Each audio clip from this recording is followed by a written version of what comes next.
아스널, 과연 어떤 공격수가 오면 좋을까? 오늘 한번 본격적으로 분석을 해볼까 하는데요. 블라우비치 같은 경우는 이번 시즌 세리아 리그에서 16경기 선발로 나오면서 7개의 득점을 기록하고 있습니다. 모두 다 박스 안에서만 일어났습니다. 블라우비치 같은 경우는 중거리 슈팅을 많이 시도를 했는데 막상 득점이 일어난 것은 모두 박스 안쪽이었습니다. 하베르츠가 45번 때려서 득점이 8번이 나오는데 블라우비치는 56번 때렸는데 득점이 7개 나왔습니다. 이걸로 봤을 때는 하베르츠에 비해서 득점 전환율이 떨어진다. 심지어 XG 값은 10에 가깝습니다. 하베르츠는 XG 값 그대로 골을 넣었죠. 왼발 의존도가 되게 심합니다. 오른발이 11번이고 헤더는 10번. 아까 하베르츠 통계를 보죠. 왼발 오른발 17대 8 그리고 헤더가 왼발보다 높았는데 블라우비치는 왼발 의존도가 34번 그리고 헤더는 10번밖에 시도를 하지 않으면서 크로스나 세트피스 상황에서 다소 소극적이다 이렇게 알 수 있겠습니다. 자, 그래서 블라우비치가 만약 오게 된다면 업그레이드 느낌보다는 오히려 다운그레이드, 업그레이드가 되지 않을까 저는 이렇게 생각이 듭니다. 제가 제일 문제로 잡고 있는 게 이겁니다. PK를 제외한 XG 값이 7에 가깝죠. 근데 필드골은 3번밖에 나오지 않았다. 그렇다고 블라우비치가 슈팅을 적게 때렸냐? 그것도 아닙니다. 56번이나 때렸는데 필드골이 3개밖에 나오지 않았다. 어시스트 개수도 1개밖에 되지 않습니다.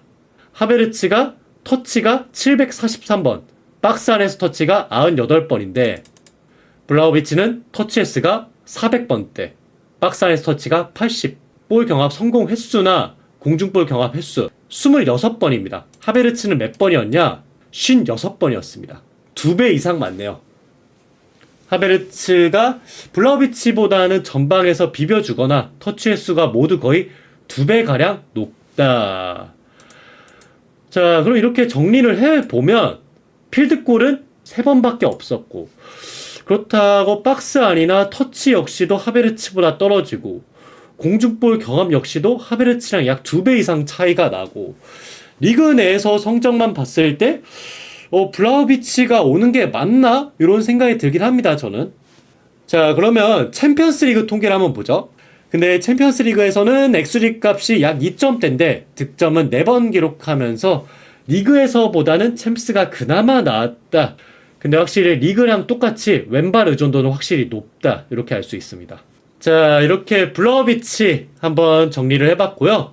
구독, 좋아요 부탁드리겠습니다. 세스코입니다.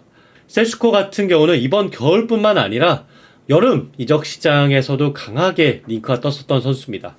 나이는 2003년생으로 상당히 어립니다. 하베르츠 역시도 리그에서 8득점, 2어시스트, 총 공격 포인트 10개를 기록하고 있으니까요. 스탯으로만 봤을 때는 하베르츠랑 똑같네요. 박스 바깥쪽에서도 적극적으로 슈팅을 때리는 스타일입니다. 박스 바깥쪽에서 슈팅 횟수가 11번으로 상당히 높습니다. 이것만 봤을 때 최근 아스널이 중거리 슈팅이 많이 나오지 않고 있는데 세스코가 온다면 중거리 슈팅이 확실히 많이 나오지 않을까 생각이 들고 이런 스탯만 봤을 때 하베르츠랑 세스코는 완전히 다른 유형이구나 알 수 있습니다. 그리고 제가 제일 인상적으로 보는 것은요. XG 값이 4입니다. 근데 득점은 8이에요. XG 값 대비 2배 가까운 득점 생산력을 보여주고 있는데 제가 생각했을 때 XG 값이 높은 이유는 이 중거리 슈팅 2번인 때문이지 않을까 생각이 듭니다. 어시스트 XG 값이 0.5도 안 됩니다. 하지만 어시스트는 실제 2개를 기록을 하면서 어시스트나 득점 모두 XG 값 대비 모두 높은 수치를 상회하고 있다. 되게 좋네요. 패스 정확도는 68.9%로 다소 떨어지지만 이게 공격수인 거를 감안을 해봤을 때 세스코가 전방에서 되게 도전적인 선택을 많이 하구나. 요걸 알 수 있지 않을까 생각이 듭니다. 그리고 제일 인상적인 거는 드리블 성공 수치입니다. 하베르츠랑 블라우비치 모두 20% 정도를 상회를 했었는데요. 하지만 세스코는 드리블 성공률이 50%에 육박하고 있습니다.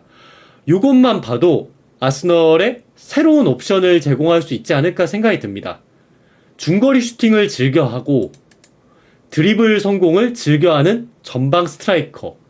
여러분들이 세스코가 오면 하베르츠랑 좀 겹치지 않냐 이렇게 생각을 할 수가 있는데 셰스코랑 하베르츠는 완전히 다른 유형이다. 이 스탯만 봐도 이제 알 수 있겠죠? 네.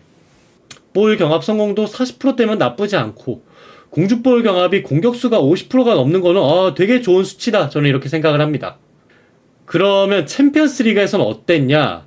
챔피언스 리그에서는 리그에서랑은 다르게 엑스G 값이랑 좀 비슷하게 득점을 보이고 있습니다. 저는 그래도 다행인 거는 챔스 성적이 리그 앱에서 너무 저조하면 이건 좀 아니지 않을까 생각이 들었는데 셰스코도 챔스에서도 그대로 보여주고 있는 것 같습니다. 리그랑 다르게 챔스에서 좀 세부 스탯이 떨어지는 거는 요케레스가 좀 떨어지죠. 하지만 셰스코 같은 경우는 스탯이 그렇게 많이 떨어지지는 않는구나 딱 이렇게 느껴집니다. 그리고 전화인님 채팅처럼 나이가 셰스코가 03년생입니다. 아직 고점에 들어오지도 않았죠. 이제 막 올라오고 있는 선수라 해가지고 여기서 제대로 터지면 어느 정도일까 궁금하긴 합니다. 190이 넘는 스트라이커인데 중거리 슈팅을 즐겨 하면서 드리블 성공이 원톱 공격수가 40%가 넘는다. 자, 다음은 알렉산더 이삭입니다. 이삭은 겨울에 올 가능성이 저는 거의 없다 생각을 합니다. 하지만 제가 왜 가져왔냐? 그냥 이삭을 좋아해서 가져왔습니다. 이삭 같은 경우는 여태까지 보여줬던 3명의 선수 중에서 공격 포인트 생산 능력이 제일 뛰어납니다. 공격 포인트가 10개를 넘긴 선수가 한 명도 없었는데 이삭 혼자서 공격 포인트가 20개입니다. 혼자서 2배를 기록하고 있죠. 거의 그냥 독보적이다. 그리고 일단 슈팅 횟수 자체가 59번으로 하베르츠에 비해서 14번이나 높습니다. 자, 근데 이삭 같은 경우도 오른발 의존도가 되게 높구나 느낄 수 있는 게 오른발 슈팅이 39번, 왼발 10번, 헤더 10번입니다. 자, 이삭을 보고 헤더를 너무 안 하는 거 아니냐 이렇게 반문하실 수 있는 분이 있는데요. 헤더를 원래 더 안 했습니다. 키가 193인데 옛날 앙리가 생각날 정도로 헤더를 극도로 아꼈던 이삭인데 이번 시즌 헤더가 점점 늘어나고 있습니다. 그리고 아스널이랑 경기를 할 때 앤서니 고든이 오른쪽에서 올라온 크로스를 헤더로 골을 기록을 했었죠. 원래는 공중볼 경합을 아예 시도도 안 했던 이삭인데 이번 시즌 들어서는 슬슬 시도도 하면서 헤더골도 이제 나오고 있다. 이렇게 보시면 될 것 같습니다. 이렇게 봤을 때 박스 안쪽, 바깥쪽, 헤더, 왼발, 오른발 모두 득점이 나왔다. 이렇게 스탯만 봤을 때는 거의 컴플리트 포워드 느낌이 나네요. 슈팅을 59번 때렸는데 유효슈팅에 30개 육박하는 걸 봐서는 이렇게 유효슈팅 전환율이 높은 스트라이커가 있었나 생각이 들 정도입니다. 예상 어시스트 엑스G 값은 2점대인데 어시스트 개수는 5개. 이렇게만 봤을 때 득점, 어시스트 부분 모두 흠잡을 데가 없네요. 그리고 롱패스 정확도가 또 50%에 육박한 거는 되게 인상적입니다. 다른 선수들 한번 보죠. 자, 하베르츠 롱패스 정확도 20%, 셰스코 롱패스 정확도 20%입니다. 근데 이삭은 롱패스 정확도가 50%에 가깝습니다. 이것만 봐서도 단순히 골만 잘 넣는 게 아니라 전방에서 반대 전환을 할 때도 킥의 퀄리티가 되게 높다는 걸 알 수가 있습니다. 아까 블라우비치랑 하베르츠는 드리블 성공률이 20% 정도 됐습니다. 근데 이삭은 드리블 성공률이 48%, 50%에 육박합니다. 이것만 봤을 때는 셰스코랑 어느 정도 비슷한 부분이 있지 않나 생각이 드는데요. 제가 제일 놀랐던 거는 박스 내에서의 터치입니다. 130번. 이거는 진짜 압도적이지 않을까 생각이 듭니다. 이게 얼마나 압도적인 수치냐면요. 아까 셰스코가 박스 내에서 터치가 40번입니다. 그럼 블라우비치는 몇 번이냐? 블라우비치 역시도 88번. 하베르츠가 박스 안에서 터치가 진짜 많은 편이다 했었는데 98번이거든요. 근데 무려 이삭은 박스 안에서 터치가 130번입니다. 박스 안에서 터치가 많았다는 게 기회가 많았다는 거임 아니면 본인이 만들었다는 거야. 둘 다입니다. 네. 본인이 기회를 또 만들었다. 요거를 지탱해주는 스탯 중에 하나가 이 드리블 성공률이죠. 네. 그리고 또 피스님 채팅처럼 좋은 오프더볼. 공을 잡는 움직임 또한 되게 좋다는 거죠.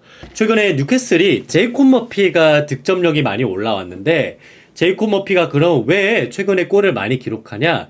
그 이유는 바로 이삭입니다. 이삭이 하프스페이스 쪽에서 볼을 받아가지고 드리블을 해나가지고 박스 안쪽으로 진입을 하는데요. 단순히 두세 번 터치하는 수준이 아니라 수비가 마크맨이 2명, 3명까지도 붙습니다. 근데 거기서 안 뺏기고 어떻게든 박스 안까지 진입을 해버립니다. 이삭이 하프스페이스에서 박스 안까지 그렇게 쭉 드리블을 해나가니까 수비수가 2명, 3명이 붙어버리잖아요. 그럼 당연하게 좌우 측면인 고든이나 제이콥 머피 쪽에 공간이 비어버릴 수밖에 없잖아요. 근데 거기서 이삭이 어떻게든 버텨내면서 고든이나 머피 쪽에 패스를 성공을 하더군요.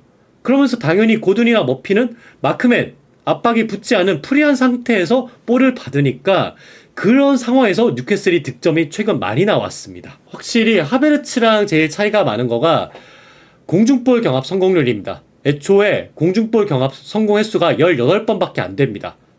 하베르츠는 공중볼 경합 성공이 56번입니다. 근데 이삭은 18번으로 확실히 박스 안에서 경합하거나 비벼주는 거는 하베르츠에 비해서는 많이 떨어지지만 그래도 이 드리블이랑 박스 안에서 터치 쪽은 이삭이 넘사벽이다. 이렇게 알 수 있습니다. 오늘 이렇게 이삭, 블라우비치, 세슈코, 하베르츠 4명의 공격수를 비교를 해봤는데요. 원탑은 확실히 압도적으로 이삭이다. 이삭은 진짜 왔으면 좋겠네요. 예.